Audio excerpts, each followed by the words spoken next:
Hello, everyone.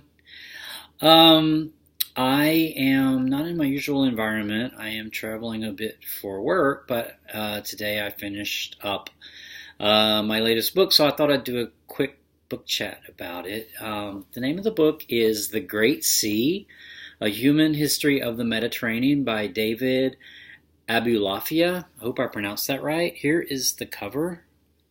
It's kind of glary. Got weird light in here. Here's the cover. Hope you can see that.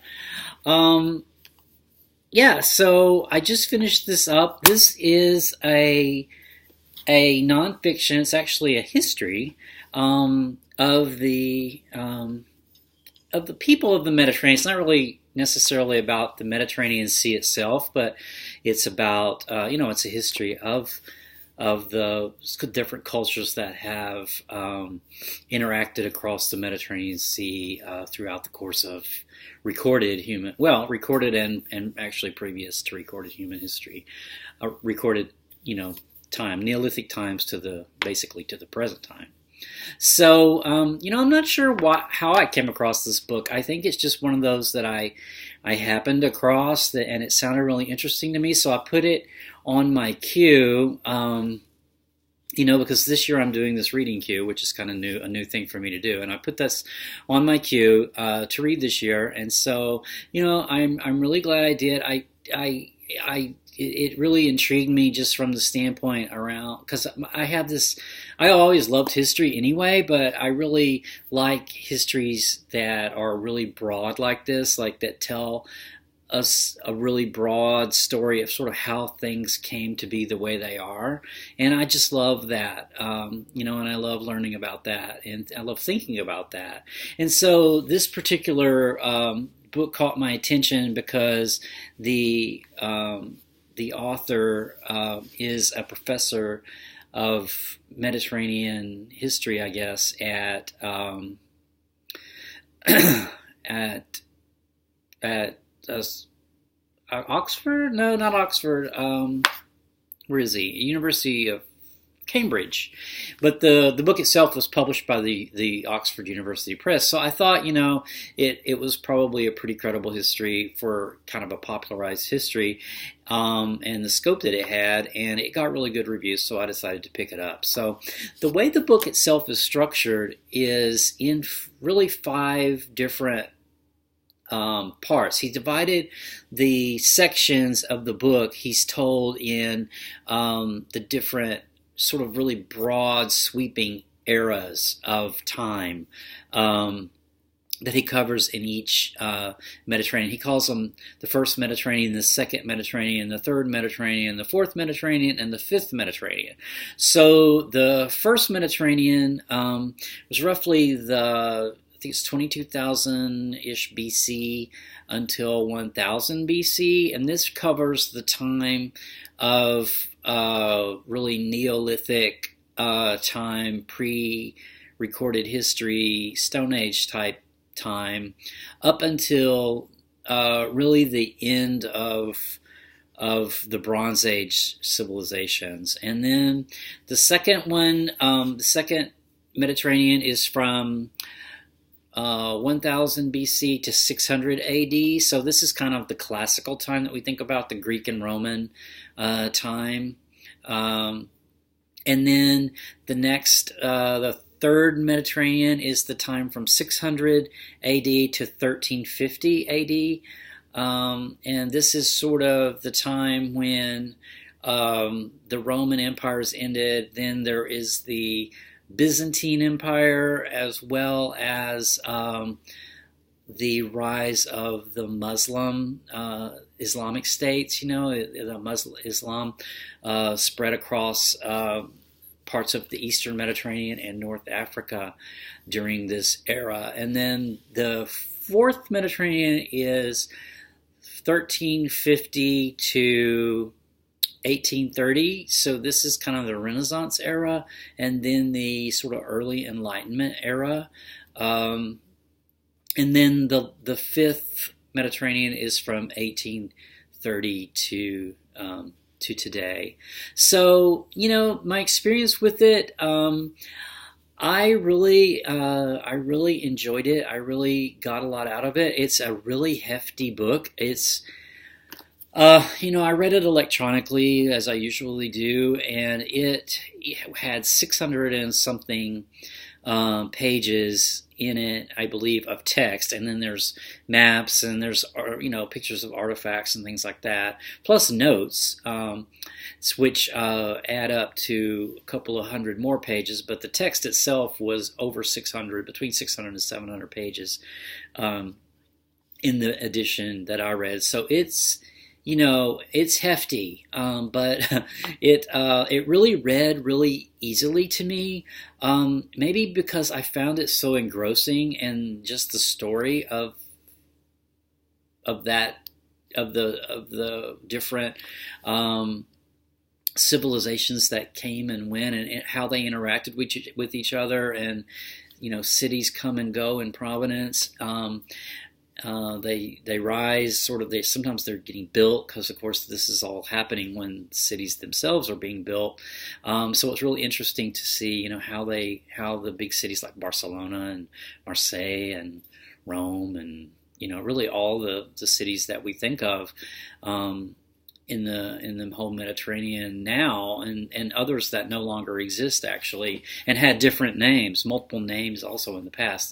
It was really interesting and engrossing to me to read that, and I think the way he structured that really made it easy to digest it that way.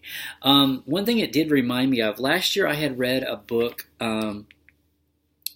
It's called 1177, and I'm just going to pull that up because this was last year before I started doing any videos, so I never did any video about 1177 BC. I think I mentioned it briefly in my yearly wrap-up, but this is 1177 BC, The Year Civilization Collapsed is the name of this book by Eric Klein, and this really tells the story of the first Mediterranean. This was 1177 was the year that the Bronze Age. There were all these civilizations that were flourishing in the Mediterranean around this time, and 1177. There, for various reasons, this book actually attempts to explain sort of why, or several explanations of why maybe these Bronze Age civilizations just one after the other, collapsed around that time. And this is also covered in the First Mediterranean of the Great Sea, this particular book that I'm talking about now. So that was a really interesting tie-in, and so I really saw a lot of that same information there, and that was really reinforcing and really interesting to me too. But the other thing that really grabbed me with reading the book was just the sheer scale of violence, how violent humans are and have been. And, I've heard of a study by, I think, Peter Singer that did a study that said humans are the least violent they've ever been. Sometimes from our perspective, we think that we're still extremely violent, and we are, make no mistake about it, but oh my gosh, the history of the Mediterranean, and likewise, I'm sure the interior of Europe and the rest of the world, is really just brutal violence, from child sacrifice, slavery is another thing that just every time they mention, like a lot of this is about shipping, grains, goods from one end of the Mediterranean to another, from north to south, different cultures trading goods, and always consistently it's slavery. So slavery, I think as an American, I think our experience of slavery is the African to the Americas slavery of the 19th century that was here, but this slavery in trans-Mediterranean slavery just went on from Neolithic times until just really a couple of hundred years ago. It was nothing for entire cities to be captured by cities of 10 or 15,000 people be captured by an enemy, and then the entire population be sold into slavery. And slaves were constantly being brought down from the Black Sea area and the Slavic areas and in the interior. Plus, they were just plucked off of the beaches of, like, if the Christians used to steal Muslim people into slavery, and vice versa, Muslims would go to the coast and raid the coast and, just take a bunch of people captive. And so these are just silent people, to history. And I just thought that was so profound, that this slavery just went on. I would so love to read like more about that, the details of that, and how that, who are these people and what happened to them in particular, because this is not really covered in the book. It's mentioned, but it's not covered in depth, and I'd love to know more about that. And the other part about the book that I love was just this wave of time. The book is so long, and the book takes is centuries and centuries and centuries and centuries and centuries. And so reading the book, you just really get this idea of the wave of human time, and not really the wave of time for the Mediterranean, because it's sort of timeless. Something like an ocean or a sea is fairly timeless, but the constant flux of the human cultures were in constant movement and constant change. And I'm sure that it to a person's lifetime, which is like at the time, probably something like 60 years, you would have been an old person. And even now, today, 80, 85 years is a person's lifetime, generally speaking. And that is a drop in the bucket compared to the time scale that we're talking about here. And so another idea that I took away from this book was really just how, really, in a way, it was like kind of comforting, like how small a lot of like day-to-day, what seems like day-to-day problems are, because ultimately it's a drop in time, literally a split second in time. I was telling my spouse, I was saying, the other night, I was like, yesterday, I was like, I'm almost finished with that book. I've only got like 60 pages to go, and I'm at the time I was in like World War One.